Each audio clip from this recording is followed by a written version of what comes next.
Sinibingelele sinamukele umama Jele laphayana nobaba Hlalakuhle. Siyanamukela kuMatabeleland Broadcasting Corporation ngamafishane MBC. Siyabonga. Sibingelele njalo samukele kubalaleli ababukela abalandeli bonke abaza kubukela le video. Namhlanje sikhuluma nomama uMajele nobaba Hlalakuhle. Sizobanikeza imoment ukuthi bazi-introduce ngokuphelele ukuthi bona bayini omnye nomnye. Sizacela ukuthi ngiqale ngawe mama Majele. Siyabonga. Mina Zodwa, Mrs. Zodwa Mazikana. Ngithanda nje ukwaziwa njengomajele. Mina sengajayela ukutotoswa. So mina ngingumajele nginje best Sydney eAustralia sengile 16 years ngilana. Ngilapha ngeza nje ngingumongikazi. Namhlanje nje ngodaba lwe-permaculture ngoba na-developa i-passion for i-permaculture. I am a permaculture consultant. Namhlanje sizakhuluma nje sihlanganelo Mr. Hlalakuhle nxa seqedwe ukuzi-introducer silinike nje in full ukuthi yona i-permaculture yangikhona ingani. Ngiyabonga. Okay, asibonge laphayana umama Majele. Mr. Hlalakuhle sicela ukuthi lizazise ba. Ngiyalibingelela lonke balaleli. Mina igama lami Gladstone Hlalakuhle. Ngi-project management consultant. Ngikhangele kakhulu kweze-agriculture neze-environment.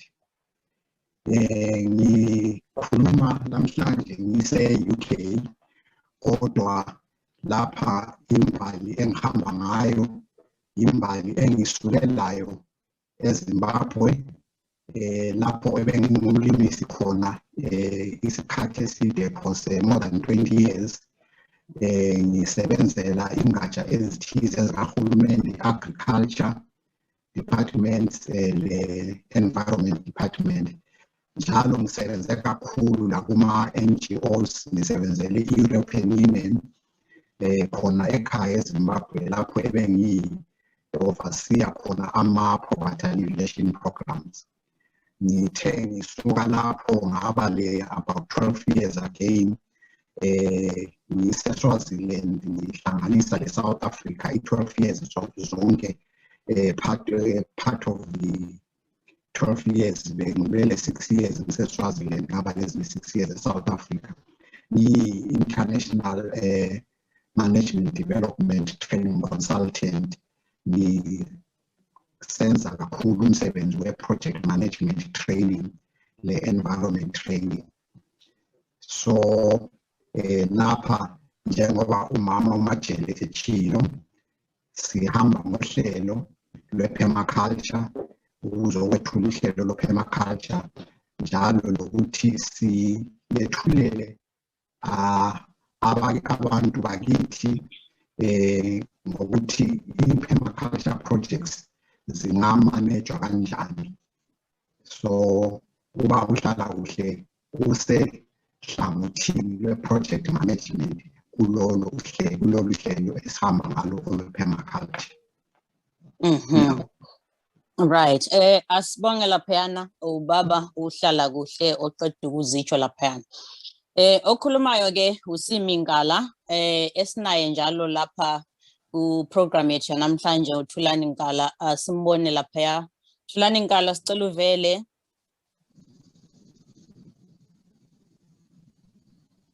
Thulani Nkala sicela uvele.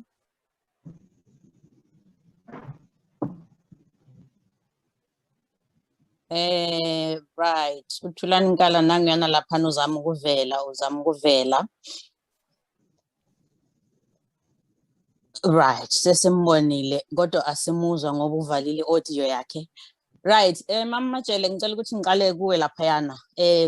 Ukukhulunywa ngendaba ye-permaculture. Yini permaculture?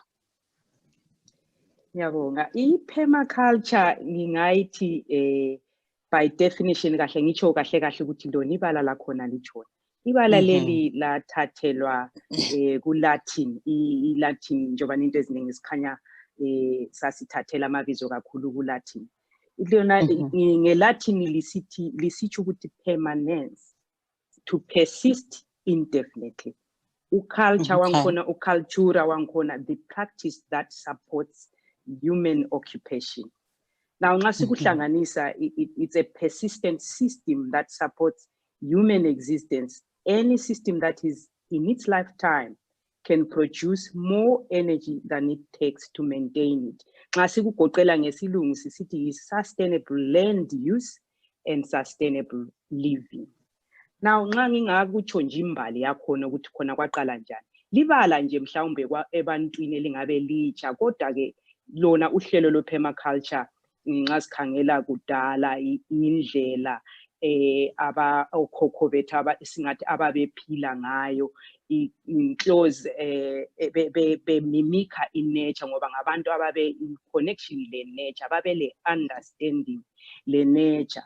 So ekuphileni kwethu ke khathesi ngingathi kusungulwa kwayo lolu hlelo lolo lwasungulwa ngo-1970 khonapha e-Australia ngamadoda amabili kwakuthiwa nguBill Mollison lo David Holmgren. Laba abantu babesehlangothini lwe-agriculture bephakathi kokuthi kwakulombuzo ukuthi kwenziwe njani ngenhlelo ze-agriculture ngokunanzelela ukuthi izinto eziningi zasezimoshakele. So basuka basebekubona ukuthi no, izinto eziningi seziguqukile, sesibaleka kakhulu entweni zemvelo ezenature.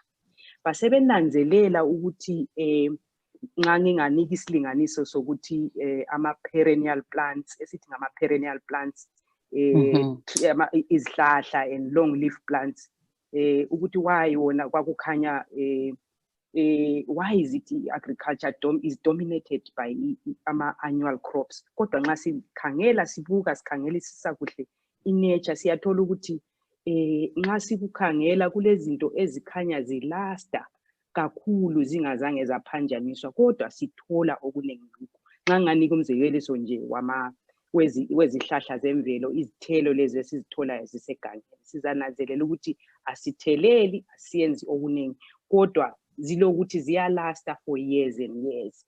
So basebebona ke laba amadoda bobabili ukuthi no, kulesidingo sokuthi asike sinanzelele sibuyeleni ekwenzeni izinto leziyana eziminika i-nature. Yikho ke ukusungulwa ke kohlelo lwe-permaculture sikhangela ukuthi kambe singahlanganisa njani ukuthi izilimo zethu lezithelo zethu labantu lenyamazana kuhlale njani in harmony.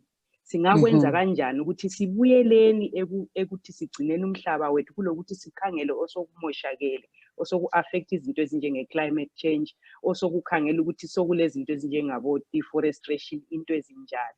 Sasesinanzelela ukuthi ukusetshenziswa kwento eziningi ezinjengama-chemicals, for instance, lezo zinto singaqhubeka ukuthi sithi nxa sisenza izilimo zethu sifaka ama-chemicals kakhulu, kwaba indlela yokuthi sabone ukuthi we use a lot of energy, kodwa ke singabe sithola imvuno, kodwa siyabe sikusebenzisile le ndlela esizisebenzisa ngakhona indlela ezilama-effects abulala umhlaba, ngathi oku-destructive. So basebesithi no, ngcono sikhangeleni indlela zokuthi kuyini esingakwenza ngcono. Basebebona ukuthi abantu, inyamazana, lomhlaba lokusemhlabathini kungahlala in harmony nxa kuyikuthi akubi lesithi yi-wastage. Sizakhangela ukuthi nxa nganika umzekeliso ukuthi nxa sifuya inkukhu laphana sizifake emakhejini, angithi sizivalele esilugwini zingaphumi phandle, sihlala sizinika konke ezikufunayo. Lokhuyana noma siyabe sifuna ukuthola ama-yields singakunanzelisisa siyathola ukuthi it requires a lot of energy ukuthi siyenze umsebenzi ongako, sikwanise ukufuya inkukhu izikhule izifike kuthini singathengiswa. Ikanti-ke nxa sisebenzisa ama-principles e-permaculture, inkukhu liyana besizayithatha angithi siyifake ichelese ibe phandle, siyihazele inyawuthi, sibe sesiyifaka ensimini kumbe engadini endaweni e-controlled, kodwa lapho ukuthi kulesibanga eside sokuthi ingahamba inkukhu liyana, kodwa inkukhu liyana ayisoze ikunika inyama yodwa, inkukhu liyana iza kusiza ukuthi lapho ifake khona izaqhwaya idle izibungu ikuphendulele umhlabathi njalo ikufertilize. Wena suzathola amaqanda enkukhwini liyana echelesileyo healthy. Wena ungadla amaqanda lawana ayabe elekudla okulingeneyo okweneleyo okwenza thina sibe healthy.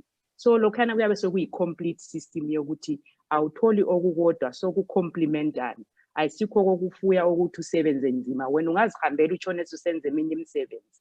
Uphonga uhaza uzivulele uzifakele amanzi sezizaqhwaya ziyenza umsebenzi. Yikho siyabe sikukhangele lesikulimayo laphana lakho i-waste leyana kasisalahli sesiphosela okunye siphosela inkukhu lokunye sikufuyayo ukuze phela i-surplus yethu sidilelayo kuhle njalo siyananzelela ukuthi ama-ethics awe permaculture is about earth care, people care, le return of surplus. Lapho siyabe sibona khona ubudlelwano bokuthi asikhangela ukuthi nxa silima ngizazi imvuno yami ngizazuza imali kumbe ngizazuza ukudla.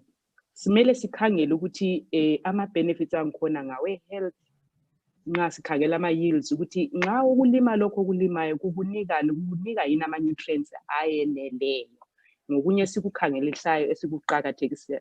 Kodwa sikhangela njalo ukuthi i-energy required ukuthi wenze lowo msebenzi inganani. Nxa usebenzisa too much energy, then it's not a system ezalasta forever. So kuyabe sokudefeata the whole purpose of ukuthi kulaste indefinitely. Kanti-ke indlela lezi esizaxoxa ngazo namhlanje izindlela ezibalulekileyo kakhulu ngeze-sustainability. Okay, umama Jele laphana esichazela kabanzi nge-permaculture, definition of it iyini yona, imvelo yayo ukuthi yasuka njani nokuthi injani kuze kube namhlanje. Uthi yena balance and harmony between nature, abantu nezinyamazana. Right, Mr. Hlalakuhle, ngicela ukuthi ngikungenise laphana usakhulunywa ngebalance between balance and harmony between izinyamazana, nature, umhlaba. Ukhulume kabanzi laphana ngokuba umlimisi. Njengomlimisi, luthini uvo lwakho makukhulunywa ngendaba ye-balance between umhlaba, abantu nezinyamazana? Njengoba uqinisile mama ukuthi ngikhulume ukuthi ngibe ngumlimisi, ngilokho nginjalo lakathesi ngikhangele ukuthi umhlaba singathi phakathi komhlaba sila okuthiwa ngama-natural resources. Sikhangele umhlabathi, sikhangele amanzi, sikhangele umoya, sikhangele ama-forests, sikhangele i-vegetation. Konke lokho ukuze imvelo yethu ithi support our lives kufanele isetshenziswe ngendlela yokuthi kube le-continual benefit from those resources. Hence ukuqakatheka kokuthi abantu sifundisane siphanane ulwazi lokuthi singasebenzisa njani imvelo yethu ukwenzela ukuthi ithi support our livelihoods, sithi benefit from it, layo benefit from us through what we return to the environment. So uhlelo lwe-permaculture luletha ibalance ngaleyo ndlela yokuthi kuba ne-harmony between abantu nendlela abaziphilisa ngazo, lawo ama-natural resources ayimvelo yethu ayiwo asinikeza impilo. I'm sure siyananzelela ukuthi ngalezi nsuku kukhulunywa ngodaba lwe-climate change, abo-global warming. Konke lokhu kudalwa yikunganakekeli kahle kwezemvelo wethu. Okuyikho ekhangele ukuthi uma sibuya le project abantu esiba lolwazi lemfundiso ye-permaculture kuza kuya nganeno yokuthini kube le-balance, le-regeneration of ama-resources aselahlekile elahlwa yindlela okwamanje esisebenzisa ngayo imvelo yethu senza ukuthi sibe lama-problems esilawo khona manje. Ngiyabonga. Okay, Mr. Hlalakuhle laphana, ukhuluma ngokusoleka kolwazi nendlela zokusebenzisa imvelo yethu eyiyo esikhozela ama-problems esinawo. Sinabo global warming, sinama shortages or water shortages, this and that. Ngicela ukuthi ngingenise umama Majele laphana, ukhulume wathi yena sinama programs lapha ku permaculture lapha. Izwakala imnandi le ndaba. So ngicela ukuthi singene kuma programs esilawo ku permaculture ukuze abalandeli, ababukeli, bonke abantu abalalele le ndaba abanesifiso sokuzwa ukuthi ami kanjani ama programs ohlelo olumnandi kangaka oluzwakala lufuna ukubuyisela ibalance between nature nabantu ukuthi baphilisane basebenzisane kahle kube ne productivity. Over to you. Ngiyabonga. Uhlelo lwe permaculture ngizalithi gaga ngoba njoba nalugoqela nje all aspects of our lives ukuthi nje asikeni sinanzelele esikwenzayo nje empilweni kodwa ke thina silokuliphakulela nje inhlelo zethu zokuthi sifundisane. Mina ipassion yami ngeyokuthi sifundisane. So nxa sifundisana lapha thina mina lo Mr. Hlalakuhle we are in collaboration. Mr. Hlalakuhle le Endev Consulting, mina le Abundant Organics. Kuyikuthi sananzelela ukuthi kuhle ukuthi si collaborate senze ndawonye, bearing in mind i-experience elo Mr. Hlalakuhle. Ngoba ukuze silungise izinto rather than ukuthi mina ngibe ngapha kwe-fence and point fingers. Kuhle ukuthi sihlanganeni ndawonye ukuthi hayi bakithi asisebenzeni in collaboration sibone ukuthi kambe ama-existing programs singawalungisa kanjani ukuthi aye aqonde aye endleleni more focused on regeneration and more focused on reviving and restoring esakuphambanisayo ukuze sibe lama yields phela azasenza lathi sibe ngabantu abahlala kuhle. So nxa sikhangela lapha ama programs esilawo sizafundisana online, sizayazisa abantu in due course njobana sisawalungisa lawa ama programs. Kuzaba lama options ukuthi abantu bayenze ama introductory courses, introduction to permaculture, kube le intermediate. So ama courses ethu yi-basic, intermediate, le advanced level. Yona nje njoba nigoqela into eziningi sokusiya ngokuthi abantu bayamukela kanjani. Isifiso ngesokuthi kuyaba khona ababe befisa ukuthi labo ekugcineni babe ngama permaculture design consultants. Isisifiso ukwenzela ukuthi abantu babe baningi abalalo lolu lwazi bafundise abanye. So nxa sikhangela kakhulu okuqhakathekileyo ngamanzi emhlabeni, angithi siyazi ukuthi amanzi aqhakathekile kodwa siyananzelela phela ukuthi most of the time siyakhala ukuthi izulu liyabuya lihambe kodwa lapha libuya khona phela libuya lisina sibilokuzwayo.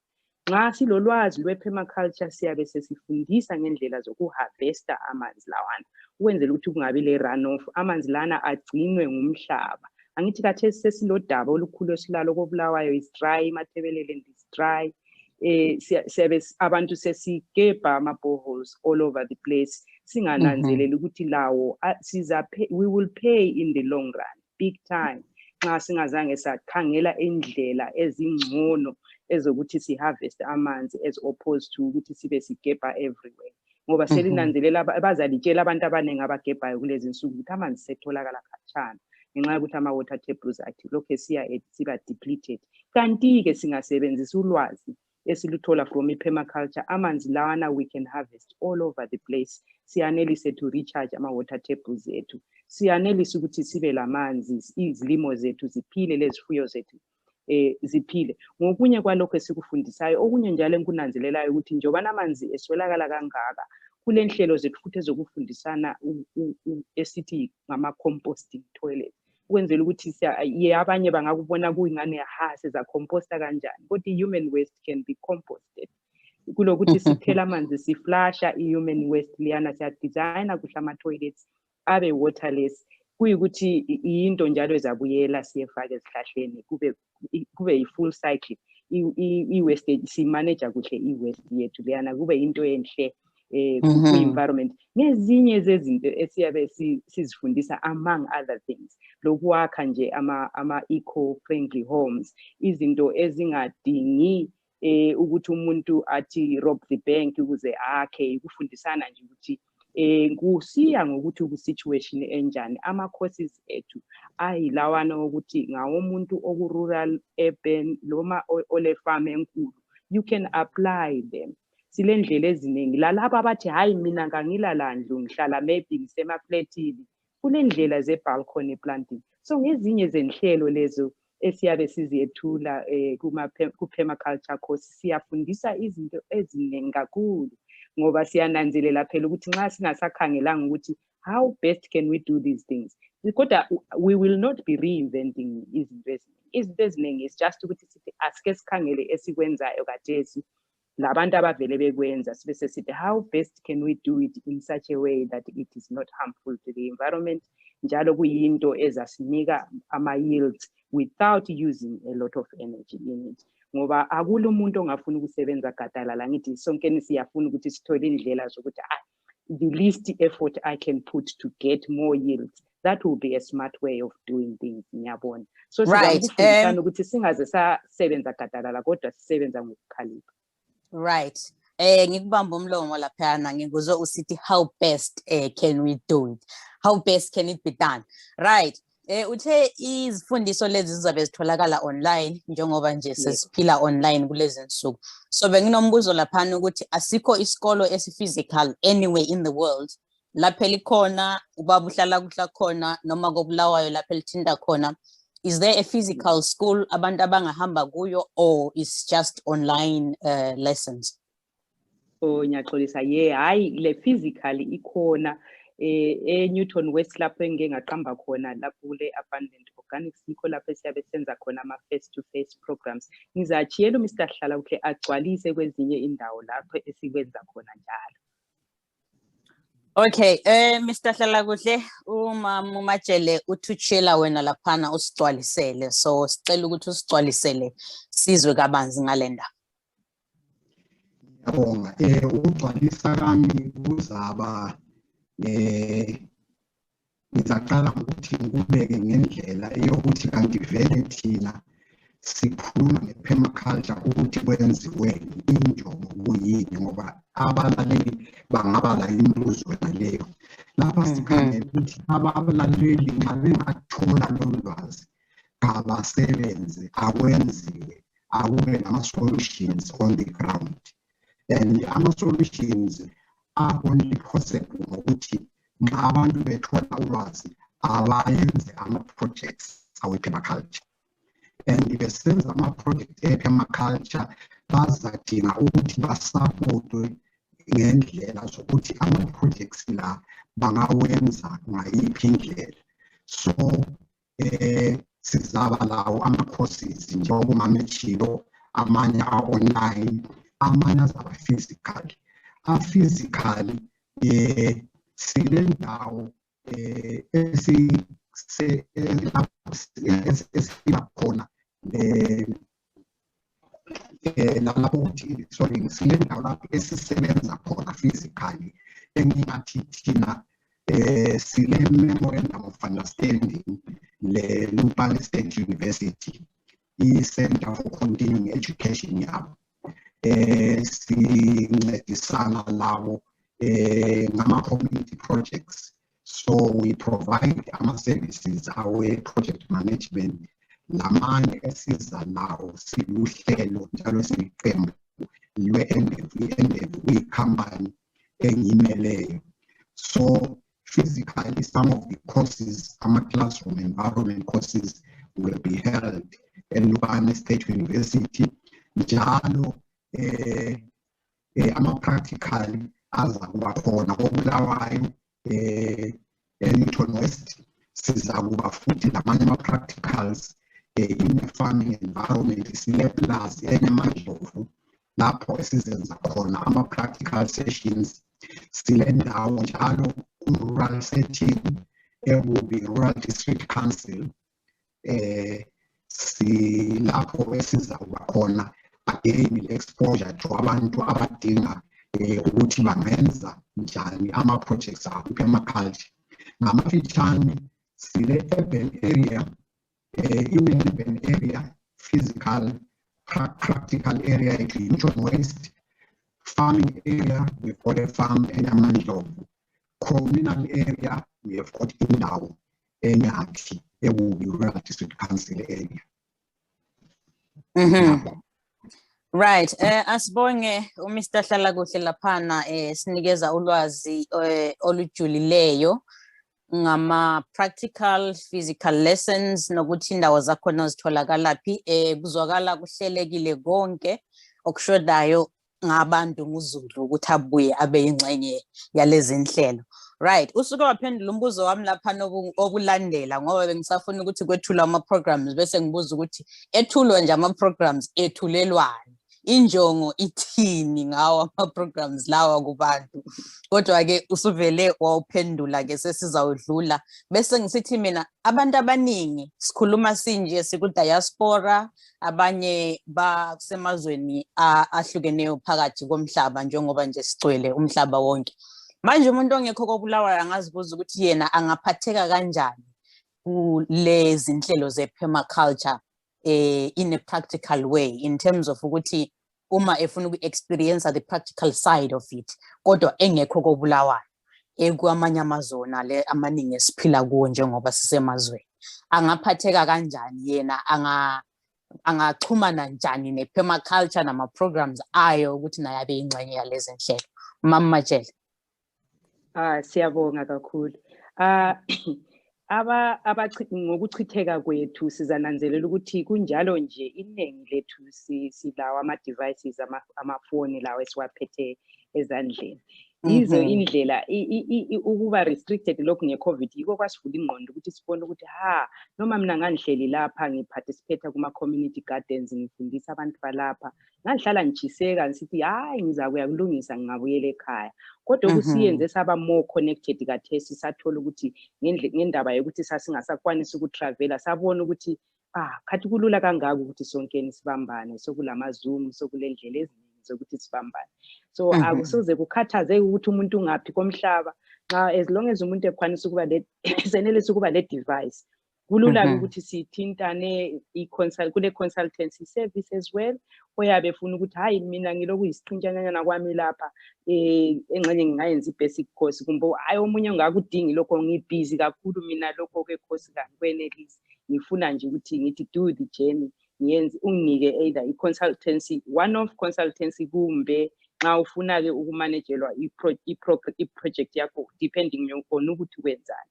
Layo i-service esi-offayo lapha njengoba nalizwile ubaba Hlalakuhle sithi kule project management njalo kule consultancy, ngama-services lawo esiyanelisa ukuthi siwanike one on one. Akukhathazi thina siyatholakala i-information yethu via ama-emails, although ngingakalungisi ama-emails abundant organics. I'm in the process of doing that. Kodwa kwakathesi nje bengingumuntu otholakala by phone, nginganika ama-details ami, lo Mr. Hlalakuhle layo uzanika ama-details ukuthi sitholakala kanjani. Right, ngumama uMajele laphana uthi yena ama-details basazosinikeza. Ngiyathemba at the end of uhlelo lwethu namhlanje bazosinikeza ama-details abo ukuthi omunye nomunye utholakala kanjani kulabo abafuna ukuxoxisana nabo kabanzi ngama-programs lawa awe-permaculture. Right, Baba Hlalakuhle, ama-programs e-permaculture uMajele uthe can be applied in all setups. Bengingathanda ukuthi usichazele in this application of permaculture programs in all setups, in terms of rural setups, in terms of urban setups, in terms of everywhere in the world that we live in. Uma sikhangele ama-projects bakithi siyananzelela ukuthi ama-projects ethu amaningi abakhona ebantwini singathi khona kulama-challenges abangela ukuthi kungafezeki lokho abantu ababe bekuhleli. So uma sikhangele ama-permaculture projects, injongo yethu is to equip laba abazimiseleyo ukwenza ama-projects e-permaculture with the knowledge and skills to implement ama-permaculture projects successfully. And lapha sikhangelele ukuthi sizanikeza indlela zokuthi kuyini okudingakalayo ukuthi ama-projects abe successful. Lokhu kubangelwa ukuthi sesinanzelele ukuthi uma sikhangele nje ama-projects jikelele, abantu abaningi benza ama-project bengakwazi ukuthi i-project kuyini, bese kusenza ukuthi belahlekelwe zimali, belahlekelwe isikhathi. Abanye bagcine sebesiba lama-challenge ukuthi sebesilwa labantu abathembileyo kakhulu ekhaya ukuthi le project yami ekhaya ngithulela imali nsuku zonke kodwa kaniboni lutho. Lokhu kubangela ukuthi lathi thina esi-spearhead ama-projects we don't properly plan. So sizama ukuthi lapha sinikezane ama-project management tools and practices azayenza ukuthi nxa abantu besenza ama-project bayenze ama-project afezekayo. Njalo okudingakalayo ukuthi nxa siplana ama-permaculture projects, we need to come up with clearly defined objectives. Sazi ukuthi sifuna ukusuka la sisiyafika ngaphi. Njalo ukuze sifike lapho esifuna ukuya khona kuyini esikudingayo. Njalo nxa sesikutholile lokho esikudingayo kuyini esifisa ukuthi uma sihamba sisiya lapho esiya khona sikubone endleleni yokuya lapho esiya khona, ukwenzela ukuthi sibe nalo ithemba lokuthi lokhu esiplana ukuthi sikwenze kuma-project ethu kuzaphumelela. So abantu ukuthi sithi come up with i-proper guidance in terms of project planning, project implementation, projects monitoring and evaluation systems, because ngenye futhi indaba mama Mrs. Sikala abantu abaningi esilahleka khona ukuthi singena kuma-project like abantu abahamba bevala amehlo besithi bayahamba ngesilungu, we walk blindly into projects. Some of us, we get excited, singathola amapeni and get into things that we don't even understand. Ngizaphuma nginjalo permaculture sengibeka even any other project sikudiaspora lapha sisebenzela ekhaya, liyakwazi udubo olukhona abantu bafuya inkukhu, abanye bathenga inkomo. Ukutholayo is completely different from what you thought was happening. So we are trying to make sure that when we are planning our projects, let's come up with our indicators of performance. What are those indicators esizifunayo? Njalo nolwazi lwethu esiludingayo ukuthi ukuze sifeze ama-projects ethu kuyini ofanele sikwenze. Kufanele sibe nama-plans awesikhathi, time management plans. We need cost management plans. We need i-scope management plan. Lapha sesikhangelele ukuthi na ungahlela i-project yakho usebenze uthini lokho okuhlelayo, ukuthi namuhla kusuke usithi usuka kobulawa edrobheni ngephumula ugcina ususemali kodwa siyalahleka kuma-project, ama-project ethu agcine njani engasahambi kahle. So sigoqela-ke i-whole package ye-project management yikho esikukhangeleleyo ukuthi sibe nakho konke esikudingayo. I-information leyo yiyo esizama ukuthi sincedisane ngayo. Kube nama-MBC, monitoring and evaluation systems. Ngoba asinawo ama-monitoring and evaluation systems, imali ziyalahleka ngenxa yokuthi siyabe senza izinto singazi. Asazi futhi lokuthi okunye nanxa singabekisa ukuthi i-procurement ngifuna ukuthenga ukuba ne-project ekhaya, angina-project plan yani, namuhla ngiyathenga le, namuhla ngithuluzi bani, namuhla ngiyangaphi, bese kugcina imali iphela i-project zingakapheli. So sikhangelele ukuthi uma sikhuluma ngama-permaculture projects sizaqala ngawo, kodwa sigoqela namanye ama-project abantu abangaba nawo abadinga ukuthi sibancedise ukuthi bengenza njani, singakwenza lokho. Kodwa sikhangela ama-permaculture projects, injongo yethu yini? Njalo sikhangele ukuthi into yonke esifuna ukuyenza iyafezeka emadolobheni, kuma-backyard ethu, emajaradini ethu.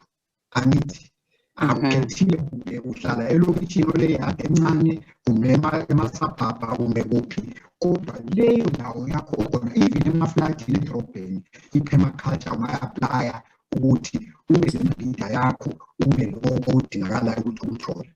Ku-farming environment iningi lethu sinamaplasi emakhaya, sesaphiwa amaplasi nguhulumende, kodwa nxa sikhangele khathesi okwenzakalayo is totally different from what used to happen before sithole amaplasi. Asincedisanike ukuthi sithi apply permaculture principles emaplazini ethu, njalo simanage kahle ama-projects ethu e-permaculture ebhekane nezokulima, nezokufuya inkomo, nezokufuya inkukhu, ema-reserve lapho, emalubeni lapho esivela khona emakhaya, nakho akube njalo, kuma-resettlement area awube njalo, ukwenzela ukuthi imvelo yethu isisaphote, ibe yi-life support system, because i-environment is supposed to give us life. It's supposed to support our lives.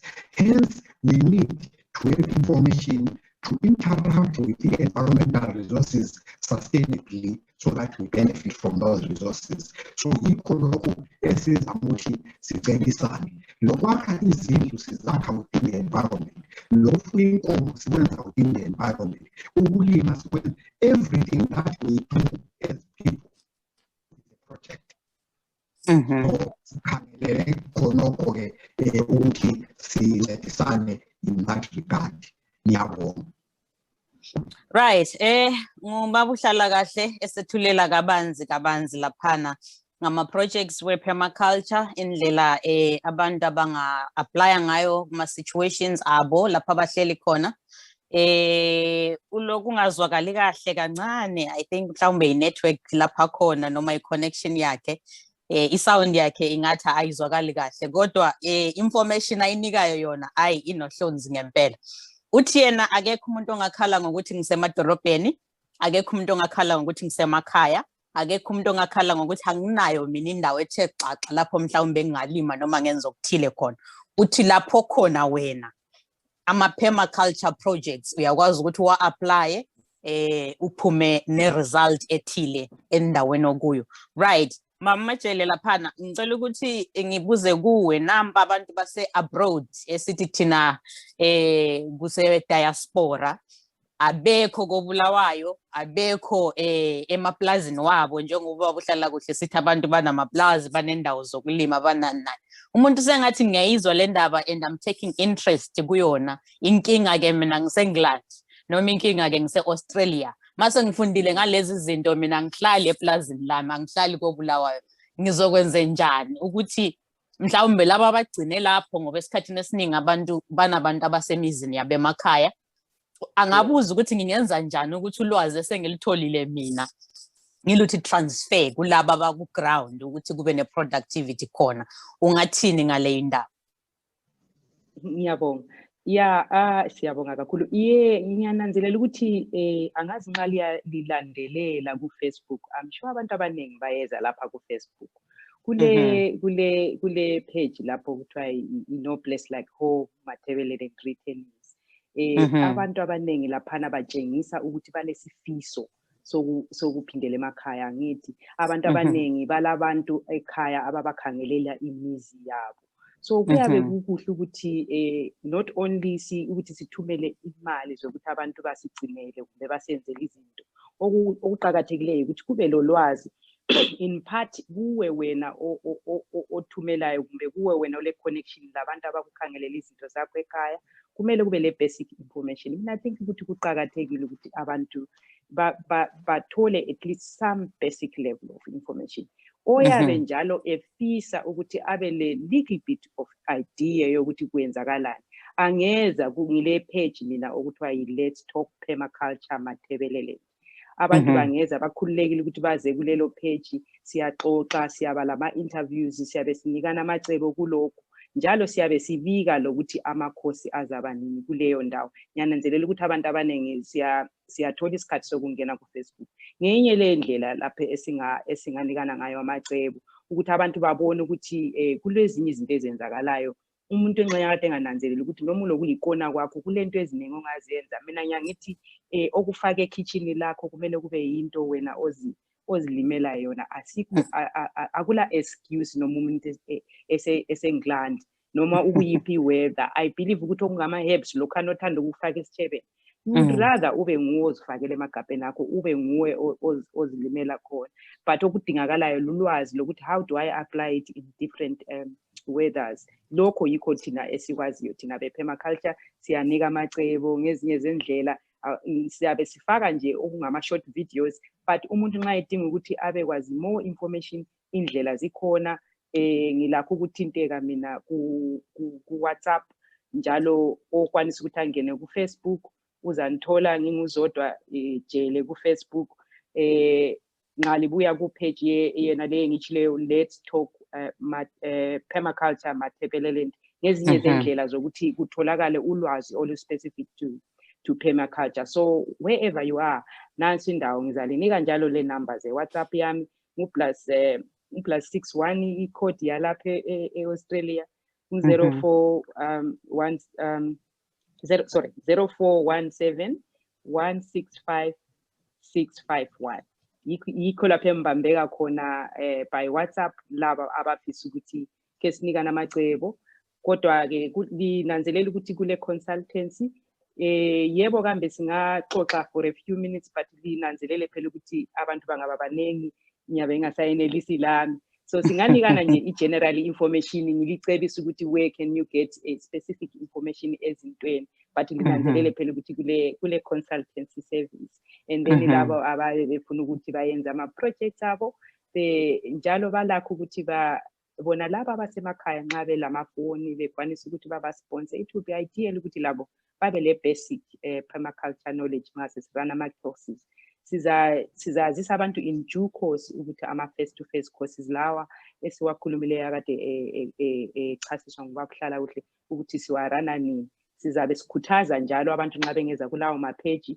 I'll be using both Let's Talk Permaculture Mathebelele lo Mathebelele Retailers page. So nyazi ukuthi abantu abaningi abamathebelele bayatholakala kulawo ma page. So libe likhangela siyabe silokho sifaka information laphana ukwenzela ukuthi sithole indlela zokuthi hayi ulwazi kuthiwa knowledge is power, angithi nxa silolwazi we can do a lot of things. So yeah, silakho that suits any weather, any circumstance. And siyasebenza thina in collaboration lamanye ama professionals, ama experts in dam constructions, ama experts in house constructions, ama experts in beekeeping, in all other areas. Siyabenza with experts.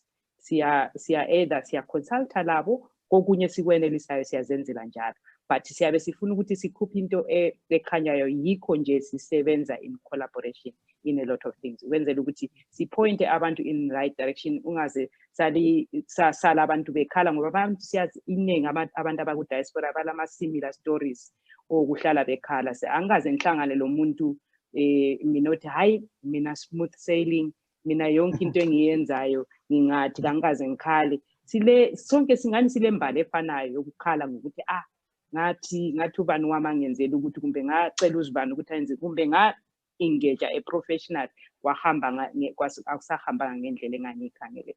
So sidinga ukuthi sibe le ndlela of dealing with reputable people ukwenzela ukuthi singasahlala sikhala.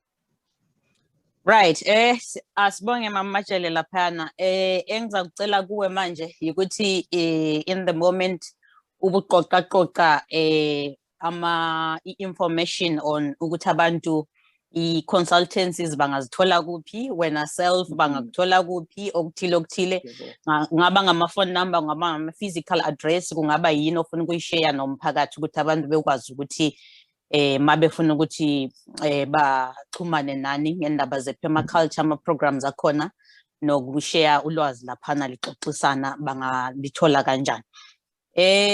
Okwanamhlanje ke bengingathanda ukuthi sixoxe kabanzi kakhulu ngoba singeke siqede zonke izindaba in one day. Sengizafisa ukuthi sifike lapha esigoqa khona just for today, sizophinda sibe nolunye usuku njalo esizoxoxisana khona ngendaba ze-permaculture ngoba izwakala indaba enhle kakhulu ukuthi sizama ukuthi sibuyele back to lapha besikhona. Baba Hlalakuhle, ngicela ukuthi ngithi bring you in laphayana, ngithi mina umuntu asengathi yena kuthiwa bring us back to ourselves lapha besikhona kudala, indlela ebesenza ngazo kudala, umuntu abesesithi we have moved with the times, sesihambe sabakude kakhulu, asisakwazi ukuthi sibuyele le ebesikhona khona.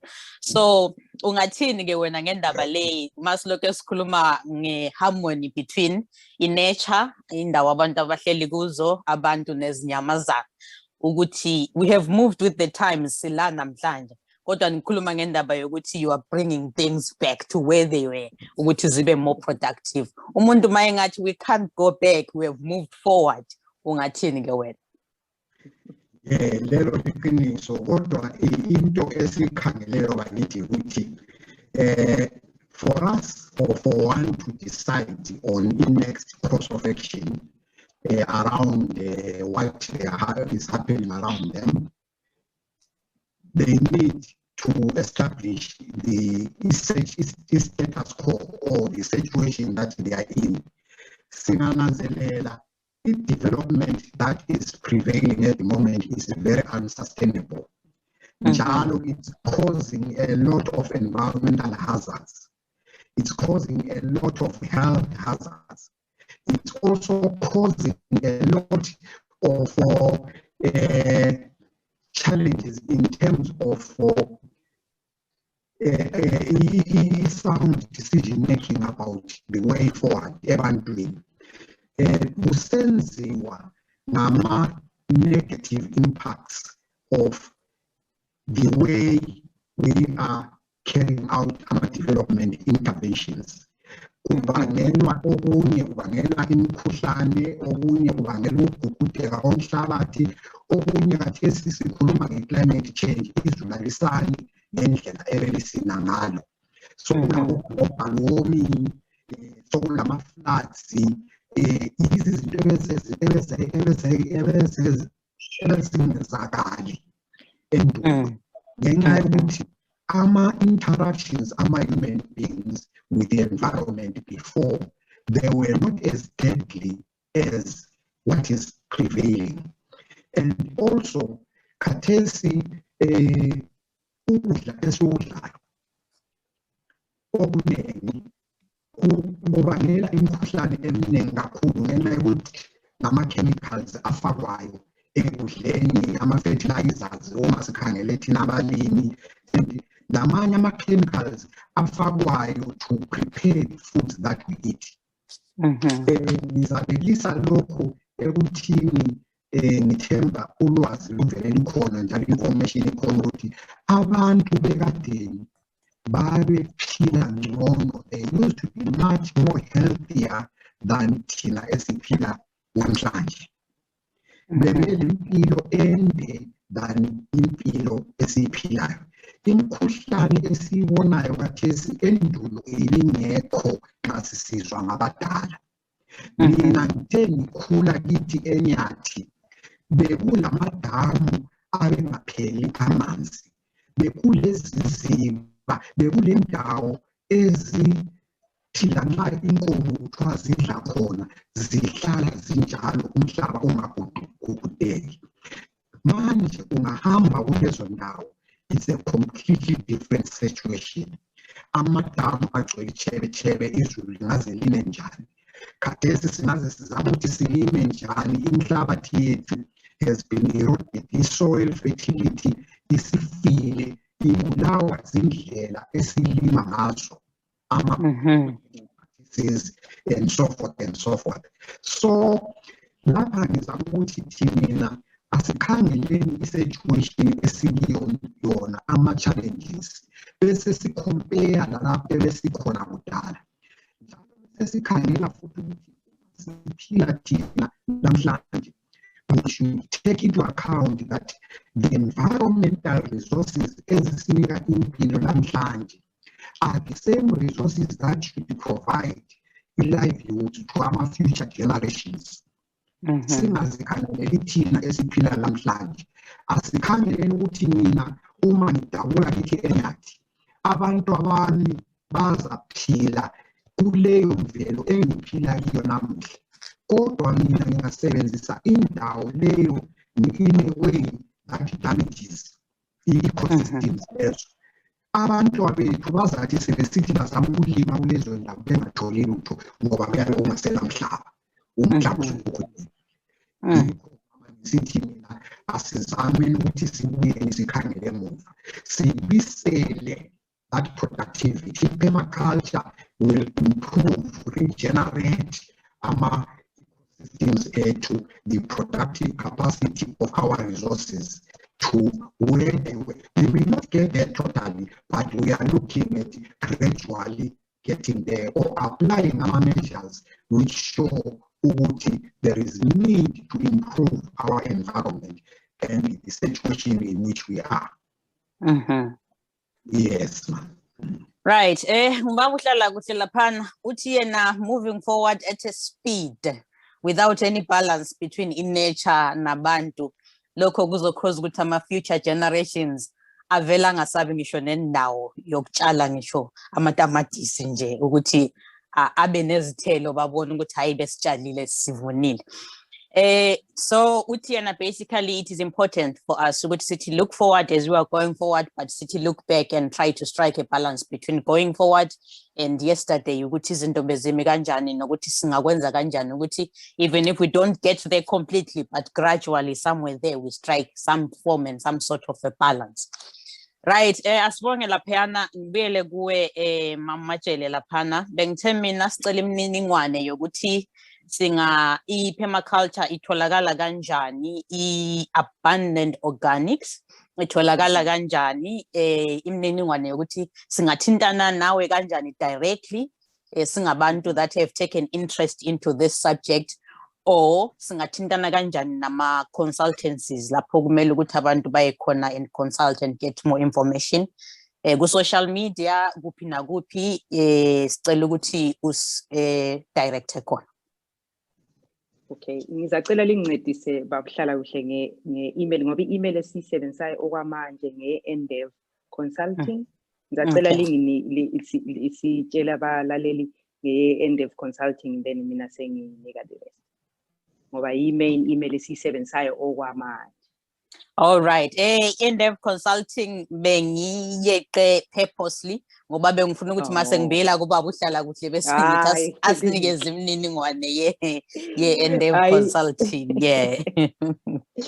Hayi kulungile. Hayi njengoba ngitshilo phambilini asithintaneni ku Let's Talk Permaculture Mathebeleland i-Facebook page. Liyakwanisa ukusenda ama messages through that page. Njalo liyakwanisa ukungithinta ku WhatsApp ku number eze-Australia i-code kungu-61, angazi kumbe kuyafaka i-0 lapha siyathi +61 ukuze kube lula. +61 i-number zingu-0417 165 651. Yizo i-number ze-WhatsApp esitholakala ngazo. Njalo nxa sesiku full swing abundant organics ngoba sisalungisa ukuthi sibone ukuthi isikhathi esi-appropriate for those face to face, kodwa ke onguye on the ground kuthiwa ngu-guest Sonono nguye in charge of onguye ongu-supervisor Newton West. Utholakala yena ku +263 i-number zingu-77 6055 348. Yizo indlela esitholakala ngakhona, njalo ama-registration ama-courses ethu ayabe etholakala kuzona lezi inumber ezika-guest sonono. Ngizaziphinda njalo plus 263 77 605 5348. Yizo indlela esitholakala ngakhona. Ngithemba kucacile. Right, kucace kakhulu. Asibonge laphayana. Abafuna ama-consultations, ama-registrations, more information, yiyo ke imininingwane laphana abatholakala kuyo uma use-Australia, kanti ku-ground koBulawayo eNewton West ukhona futhi oku-ground laphayana imininingwane Jele asinikeze yona. Babuhlalakuhle Endeavor Consulting laphana sicela imininingwane ngoba abanye abantu abathandi ukuya kuma-social media kodwa bafuna ukuthi ma into bethethe interest kuyo bafuna ukuthi benze i-one-on-one bazibuzele mathupha ukuthi ngizwe laphana likhuluma ngalokhu nalokhu ngingenza kanjani into ezinjalo. So sicela imininingwane abantu abangalithinta khona. Yes, uma uhlala kuhle mina engikhulumayo ngitholakala kunamba ethi +44 75 92 806 793 zinamba zengilandi. koBulawayo nginama-consultants, ama-local consultants esilawo esisebenzisana labo abakhangele konke esikwenzayo njenge-Endeavor njengoba ngibona ngishilo phambilini ukuthi sinama-programs awe-permaculture plus general project management support programs and also the farm management support sinayo futhi. So sitholakala ke koBulawayo physically sitholakala eLupane State University ku Center for Continuing Education yabo ku 10th Avenue khona 10th Avenue no 5 Street koBulawayo ku second floor.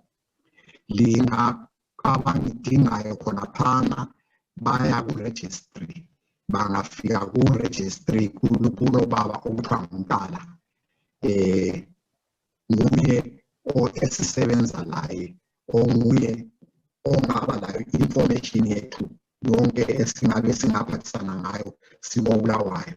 Kodwa ngiyabe ngingathanda ukuthi abafisa ukuthi sisebenzisane baqale bacontacte mina bese ngibathumela ke uNkala nguye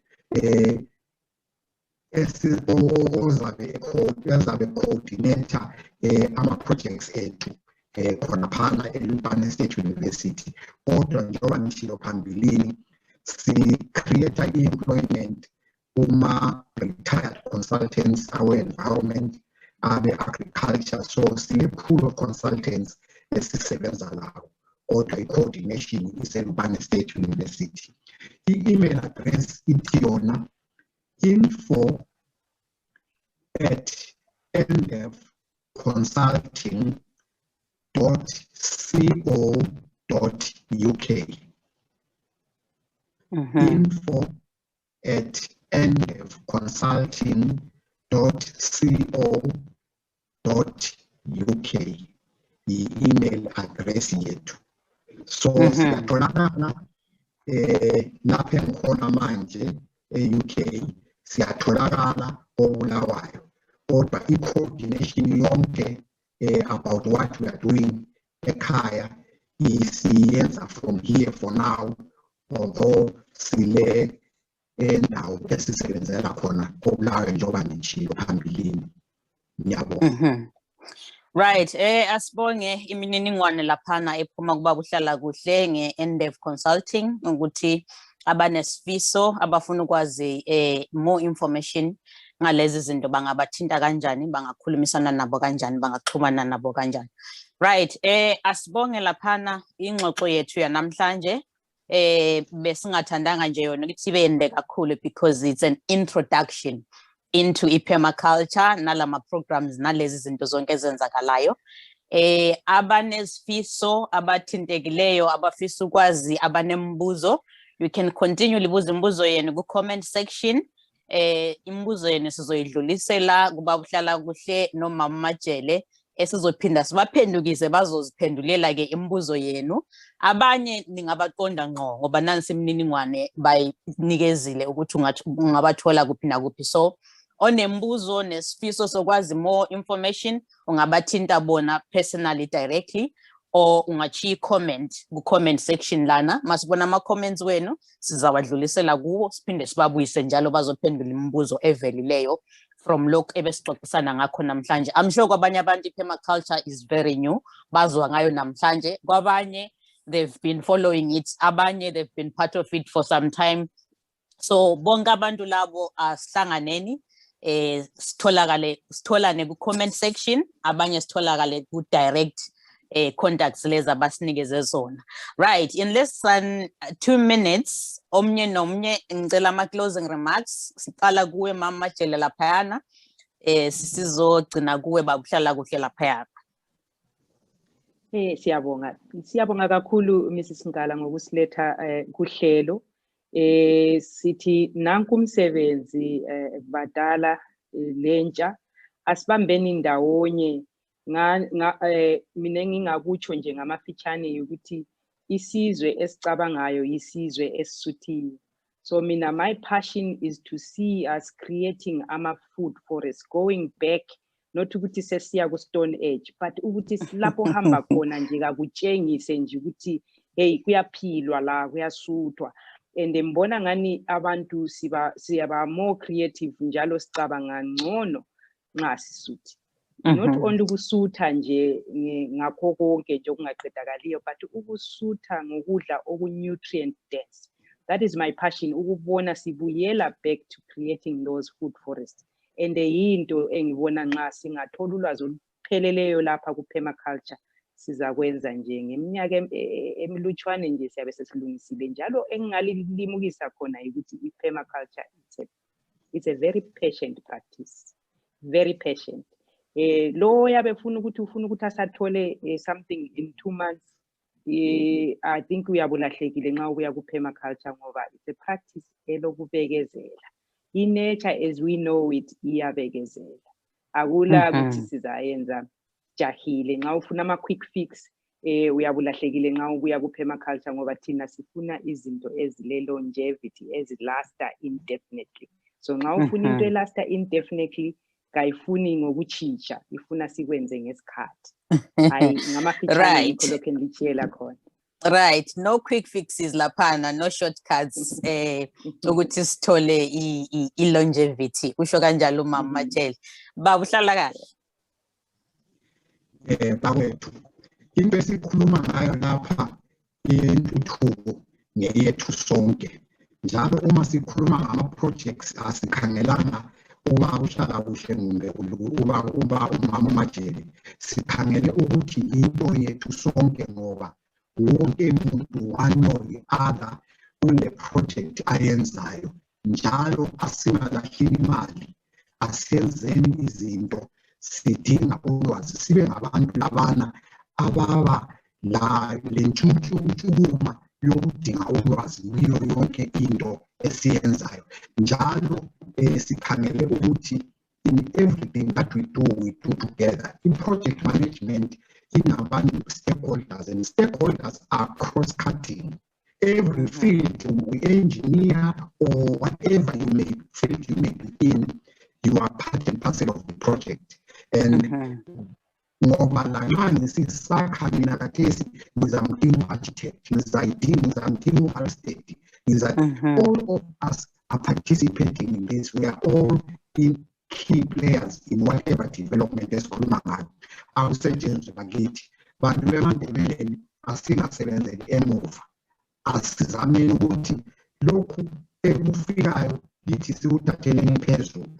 Njalo sikhangela ukuthi i-endeavor ngomsebenzi wayo asikhangelanga bakithi ukuthi sisebenze ematebeleleni kuphela, sikhangele sisemandebeleni ngomsebenzi, kodwa we are found, or we can work anywhere within the boundaries of Zimbabwe and even beyond.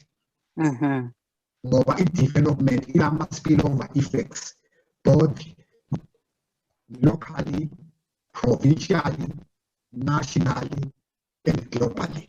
So let's work together and see this as into yethu sonke. Ngibona ngathi kwengema khona bakithi awusetshenzwe #asisebenzeni. Right, ngibaba Hlalakuhle laphana uthi #asisebenzeni. Ngicela ukuthi ngizame ukudinga uThulanikala laphana kumbuseselathi noma kasekho. Thulanikala. Thulanikala.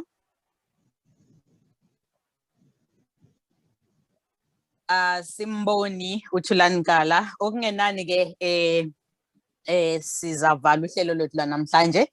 Besikhulumisana laphana nomama Jele owe Abundant Organics ndawonye nobaba Hlalakuhle owe Endev Consulting. Sikhuluma nabo ndawonye namhlanje njengabaholi benhlelo eze ama programs awe Permaculture.